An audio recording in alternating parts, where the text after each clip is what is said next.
안녕하세요. 주님의 마음을 받는 중요한 시간 주마중입니다. 어제는 어떠셨습니까? 기분 좋은 하루였습니까? 아니면은 기분 안 좋은 하루였습니까? 우리 마음에 달린 것 같아요. 여러 가지의 일들이 있을 수 있겠지만 예수님과 함께였다면 좋은 하루가 될 수 있겠죠. 예수님과 함께라면 어떠한 것도 감사로 받을 수 있을 것 같습니다. 오늘도 감사로 말씀을 받으러 같이 갔으면 좋겠습니다. 오늘 같이 받을 말씀은요, 베드로 전서 5장 2절 말씀입니다. 너희 중에 있는 하나님의 양 무리를 치되 억지로 하지 말고 하나님의 뜻을 따라 자원함으로 하며 더러운 이득을 위하여 하지 말고 기꺼이 하며. 아멘. 한 번 더 보겠습니다. 너희 중에 있는 하나님의 양 무리를 치되 억지로 하지 말고 하나님의 뜻을 따라 자원함으로 하며 더러운 이득을 위하여 하지 말고 기꺼이 하며. 아멘. 네, 이번에는 새번역 버전으로 보겠습니다. 여러분 가운데 있는 하나님의 양떼를 먹이십시오. 억지로 할 것이 아니라 하나님의 뜻을 따라 자진하여 하고 더러운 이익을 탐하여 할 것이 아니라 기쁜 마음으로 하십시오. 아멘. 네, 이번에는 쉬운 성경 버전입니다. 여러분에게 맡겨진 하나님의 양떼를 잘 돌보십시오. 기쁨으로 그들을 돌보며 억지로 하지 마십시오. 그것이 하나님을 기쁘시게 하는 것입니다. 기쁨으로 섬기며 돈을 생각하고 그 일을 하지 않도록 하십시오.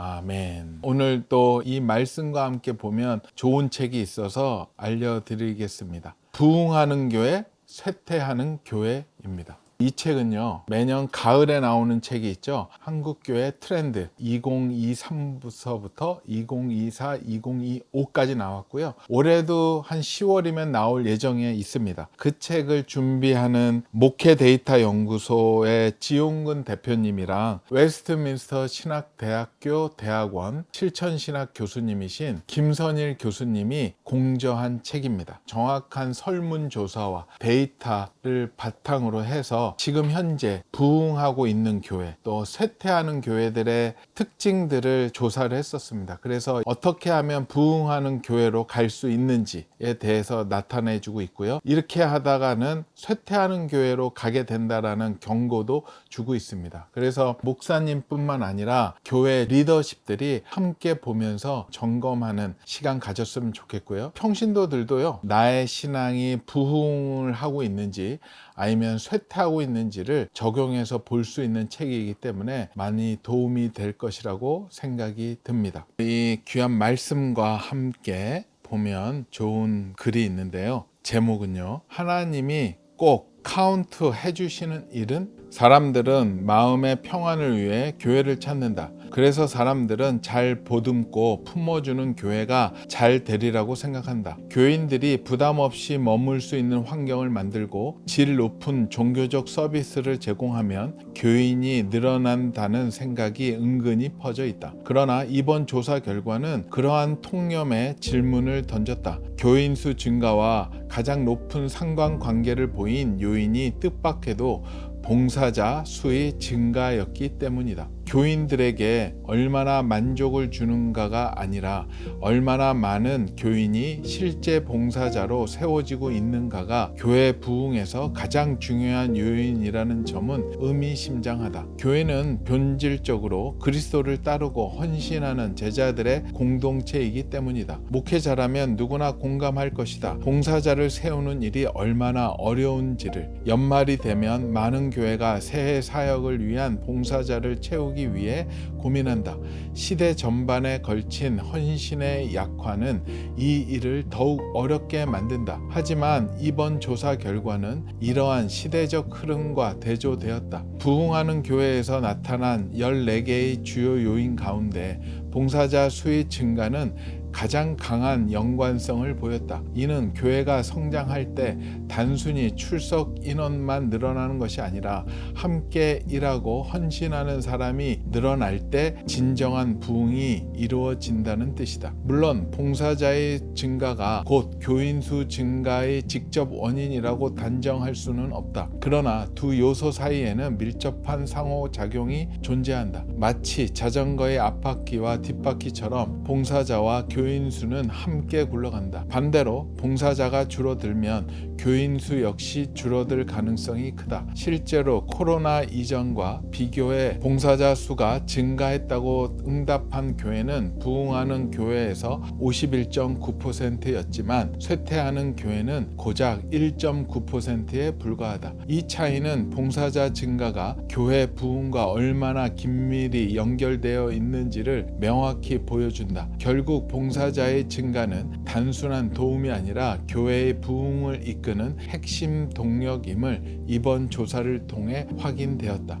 부흥하는 교회는 다른 영역에서도 수적 증가가 일어났다. 교인 전체 수가 늘어나는 가운데 새신자, 회심자, 세례자가 늘어나고 그에 부응하여 다음 세대와 3040 세대 역시 함께 늘어난다고 볼 수 있다. 봉사자 수가 늘어나는 것도 이에 따른 자연스러운 결과로 볼만하다. 하지만 봉사자 수의 증가가 의미하는 성격은 약간 다른 차원을 지닌다. 새신자, 회심자, 세례자, 다음 세대 3040의 증가가 교회에서 제공하는 신앙사역의 혜택을 누리는 자들의 증가라면 봉사자 수의 증가는 교회 사역에 능동적으로 참여하는 이들이 늘어남을 의미한다. 교회 안에서의 봉사이든 교회 밖에서의 봉사이든 성도는 봉사를 통해 믿음과 그리스도를 따르는 제자도를 증명하게 된다. 따라서 교회 봉사자가 늘어난다는 것은 단순한 신자의 삶을 머무르지 않고 제자의 삶으로 들어서는 이들이 늘어날 잠재력을 보여준다. 봉사자 수가 늘어난 것은 교회 규모가 커진 데 따른 파생적인 결과라기보다는 성도의 자발적 참여와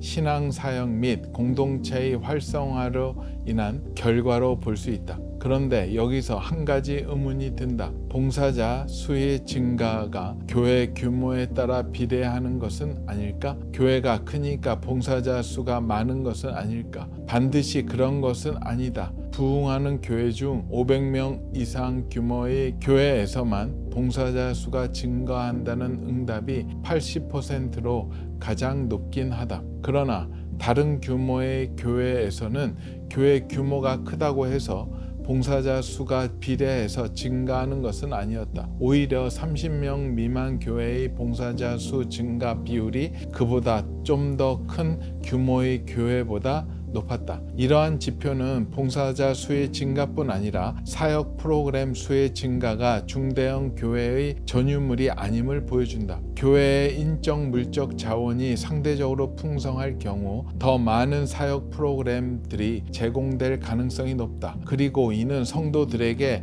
사역 참여의 기회를 더욱 넓힐 것이다. 하지만 작은 교회라고 해서 성도들이 사역에 접근하는 통로가 제한되어 있는 것은 아니다. 작은 교회의 성도들은 교회의 현황과 교우들의 필요에 더욱 근접할 수 있다. 실제로 작은 교회의 상황은 비율상 더 많은 교인들이 봉사해야 할 조건일 것이다. 오히려 봉사의 필요로 누적될 우려도 있다. 따라서 작은 교회의 특성상 교인들이 교회의 현황과 사역에 더욱 관심을 가질 수 있음을 보여준다. 교회가 작다고 해서 반드시 봉사자 비율과 봉사 활성도가 낮아지는 것은 아니다. 교인 수 증감과 봉사자 수의 상관관계가 높다라는 것은 단순한 통계적 결과가 아니라 교회의 본질과 성경적 가치관에 깊이 뿌리 내린 중요한 의미를 지닌다. 교회는 정신적 위로와 내면의 평안을 원하는 종교 소비자들의 쇼핑 장소가 아니다. 교회는 예수 그리스도를 따르는 제자들의 공동체로서 하나님 나라의 복음을 전하고 세상을 섬기는 제자를 양성하는 공동체다. 모든 성도는 하나님의 은혜로 구원받은 자녀들이지만 또한 그리스도의 장성한 분량에 이르기까지 성장해야 한다. 함께 모여 예배만 드리는 것이 아니라 그리스도의 몸을 이루도록 서로 격려하며 돌보는 상호 책임의 공동체여야 한다. 복음을 전하고 말씀을 가르치고 영혼을 목양하는 교회의 모든 사역은 궁극적으로 성도를 봉사자로 세우기 위함이다. 존 스토트도 목사와 교사를 교회에 주신 그리스도의 당면한 목적은 그들의 말씀 사역을 통해 그분의 모든 백성이 다양한 사역을 하도록 구비시키는 것 이라고 했다. 따라서 부흥하는 교회에서 나타난 봉사자의 증가는 에베소서 4장이 추구하는 전교인 사역이라는 성경적 비전에 더욱 가까이 가는 것이다. 훈련이 굉장히 중요해요. 저는 중보기도 훈련, 전도 폭발 훈련으로 이분들이 일꾼으로 세워지게 되면서 코로나 기간도 굉장히 건강하게 지낼 수 있었어요. 한 부흥하는 교회 목회자의 고백이다. 그는 교회를 처음 시작할 때부터 제자 훈련에 많은 신경을 쓰면서 성도를 봉사자로 세우는데 전력하며 코로나라는 엄혹한 시기를 잘 통과할 수 있었다고 한다. 교회가 부흥한다라는 것은 단순히 숫자가 느는 것을 넘어 몸의 각 지체가 자신의 은사를 따라 봉사의 일에 참여하여 서로를 섬기는 공동체가 되는 것이다. 교인 수가 증가하고 새로운 교인들이 유입된다라는 것 자체가 긍정적 가치를 지니는 것이 아니다. 그들이 수동적인 종교 소비자가 아니라 교회의 지체로서 적극적으로 섬김의 자리에 참여하게 될 때 비로소 건강한 성장이 이루어진다. 따라서 봉사자 수의 증가는 곧 교회 공동체의 활성화와 성숙도를 나타내는 지표라 할 수 있다. 아멘. 네, 그래요. 이 말씀 정말로 묵상을 잘 한번 해보십시오. 하나님이 무엇을 좋아하시고 무엇을 싫어하시는지, 하나님이 무엇을 인정하시고 하나님이 무엇을 부정하시는지 오늘 말씀에서 명확히 얘기하셨습니다. 하나님의 양무리를 치되 하나님의 일을 할 때 억지로 하지 말라. 자발적으로 하지 않는 것은 하나님은 인정하지 않습니다. 또 한 가지, 더러운 이득을 위하여도 하지 말라라고 하세요. 하나님은 우리의 마음을 꿰뚫는 분이십니다. 그렇기 때문에 여러분의 마음 관리를 잘 하십시오. 하나님은 자원하는 마음을 기뻐하신다고 하셨어요. 고린도후서 9장 7절에도 이런 말씀 있죠. 하나님은 즐겨내는 자를 사랑하시느니라. 헌금에 대한 이야기를 하시면서요, 즐겁게 기꺼이 내는 사람, 하나님은 그것을 기뻐하신다라는 것, 자발적으로 한다라는 것. 그 말씀은 마태복음 10장 42절에 있는 것 같아요. 누구든지 제자의 이름으로 이 작은 자 중 하나에게 냉수 한 그릇이라도 주면 그 사람이 결단코 상을 잃지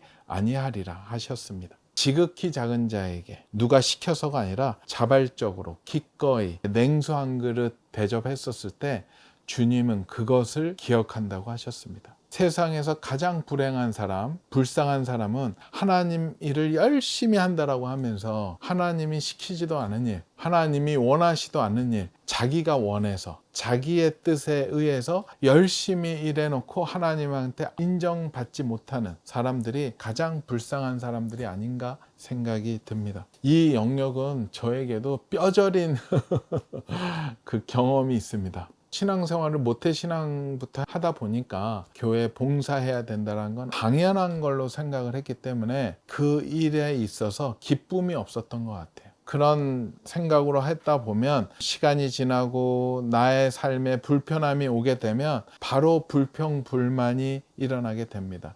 야, 내가 없었으면 우리 교회 돌아가지도 않았어. 나는 이렇게 열심히 하는데 저 사람들은 왜 이렇게 봉사를 안 해? 하면서 교만을 넘어서 남을 판단하고 정죄하죠. 그런 거 하나님께서 카운트해 주셨겠습니까? 그것뿐만 아니라 종교적 모든 행위도 마찬가지죠. 예배 드리는 것, 말씀 통독하는 것, 기도하는 것들이 기뻐서 즐겁게 자발적으로 해야 되는데 누군가한테 보여주기 위해서 하게 된다면 결국 그것은 하나님의 영광이 아니고 내가 더 영광 받기 위한 행위일 뿐 아무것도 아니겠죠. 그런데 하나님이 그런 것들을 말씀해주고 마음을 주실 때 저에게는 몇 가지 또 독특한 방법이 있는데 꿈에서 하나님이 보여주셨을 때가 몇 번 있었던 것 같아요. 이것도 그 꿈에서 하나님께서 보여주셨어요.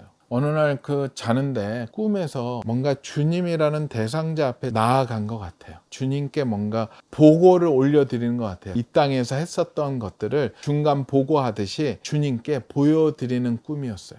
그래서 이제 평소에 써놨었거든요. 이런 봉사도 했고 이런 봉사도 했고 또 누구한테 헌금도 했고 어떤 선교사님도 도와줬고 잔뜩 써놨었죠. 그래서 그분 앞에 자랑스럽게 탁 펼쳤는데요. 다 없어지고 백지가 보이는 거예요. 여기 있는데 있어야 되는데 하고 바다가 뒤에 뭐가 딱 나와요. 그 딱 봤더니 거기에는 남을 비난하고 비판하고 불평불만했었던 것들이 쓰여져 있었던 느낌이었어요. 굉장히 당황했죠. 내가 잘못 갖고 왔나? 아닌데 했는데 주님이 그런 마음을 주시는 것 같아요. 네가 한 일이 맞다. 그러면서 전 너무나도 충격을 받았고요. 그래서 막 울었어요. 이거 아닌데 하다가 찾다가 막 깬 것 같아요. 이거는 너무 명확한 꿈이라서 뭔가 하나님이 말씀하시나 보다라고 해서 그것을 써놨어요. 그래서 며칠을 꿈을 가지고 묵상을 했었습니다. 깊이 묵상을 했었는데 하나님이 그 와중에 생각나게 하셨던 말씀이 하나 있었어요. 예레미야 17장 9절과 10절 말씀입니다. 만물보다 거짓되고 심히 부패한 것은 마음이라. 누가 능히 이를 알리오마는 나 여호와는 심장을 살피며 폐부를 시험하고 각각 그의 행위와 그의 행실대로 보응하나니. 결국 그 꿈은 이 말씀을 향하게 해주셨어요. 이 말씀에 심히 부패한 나의 마음을 보게 하셨고 마지막에 있는 그의 행위와 그의 행실대로 보응하리라. 나름대로 했던 교회에서의 봉사와 섬김이 자발적으로 기쁘게 기꺼이 즐겁게 했던 것이 아니라 나를 위한 행위였다라는 것을 깨닫게 해 주셨어요. 그래서 기도했었고요. 그러고 나서 일단은 교회에서 뭔가 했던 거를 다 내려놨어요. 다시 기도하면서 그러면 하나님 이제 올해는 무엇을 놓고 어느 영역을 봉사해야 될까요? 그렇게 기도하기 시작을 했었던 것 같아요. 그때 우리 부모님들이 교회를 가시는데 운전을 못 하셔서 저의 교회 봉사는 부모님들 라이드하는 게 저의 섬김의 거였죠. 그때 그렇게 했었던 걸로 기억이 납니다. 이 말씀은 교회 봉사를 다 그만두라는 게 절대 아니고요. 그 봉사가 감사와 기꺼이 나아가는 모습으로 즐겁게 하고 있는지 뒤돌아보는 시간을 가졌으면 좋겠습니다. 그렇지 않으면 주님께 연락되지도 않고 카운트 되지도 않습니다. 우리 주마중 식구들은 어떠세요? 억지로 하고 계세요? 자발적으로 하고 계세요? 불평하면서 하고 계세요? 기쁘게 하고 계세요? 이거는 꼭 교회 봉사뿐만 아니라 여러분이 일하는 지금 그거를 기쁘게 하고 있는지 아니면은 억지로 하고 있는지 한번 뒤돌아봤으면 좋겠고요. 꼭 봉사뿐만 아니라 모든 영역에서 자원하는 마음으로 기꺼이 하는 그런 모습으로 살고 있는지 뒤돌아보았으면 좋겠습니다. 오늘 본문 중에서 좋은 글이 있어서 나누겠습니다. 사람들은 마음의 평안을 위해 교회를 찾는다. 그래서 사람들을 잘 보듬고 품어주는 교회가 잘 되리라고 생각한다. 교인들이 부담 없이 머물 수 있는 환경을 만들고 질 높은 종교적 서비스를 제공하면 교인이 늘어난다는 생각이 은근히 퍼져 있다. 그러나 이번 조사 결과는 그러한 통념에 질문을 던진다. 교인 수 증가와 가장 높은 상관관계를 보인 요인이 뜻밖에도 봉사자 수의 증가였기 때문이다. 교인들에게 얼마나 만족을 주는가가 아니라 얼마나 많은 교인이 실제 봉사로 세워지고 있는가가 교회 부흥에서 가장 중요한 요인이라는 점은 의미심장하다. 교회는 본질적으로 그리스도를 따르고 헌신하는 제자들의 공동체이기 때문이다. 아멘.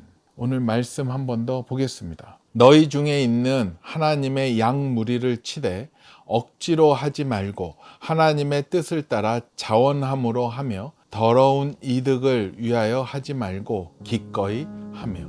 아멘. 같이 기도하겠습니다. 주님 감사합니다. 주님 감사합니다. 오늘도 저희가 정말로 즐겁고 기쁘게 자원하는 마음으로 기꺼이 하나님의 일을 수종드는 하나님의 백성들 되게 허락하여 주시옵소서. 그리하여 우리 이 땅에서의 모든 섬김이 하나님이 기뻐하시며 하나님이 기록하시며 하나님께 잘했다 칭찬받는 그런 주마중의 모든 식구들의 신앙이 되게 허락하여 주시옵소서. 감사하오며 거룩하신 예수 그리스도 이름으로 기도합니다. 아멘. 그래요. 하나님의 일을 하면서 정말로 기쁘고 즐겁게 했으면 좋겠습니다. 우리 주마중 식구들은 어떤 일들로 교회 봉사하고 계세요? 어떤 마음으로 하고 계시는지 또 섬기면서 어떻게 기쁨으로 다가오는지를 나눠주시면 우리가 보시면서 함께 기뻐하고 즐거워하는 그런 또 시간 가졌으면 좋겠습니다. 오늘도 블레싱.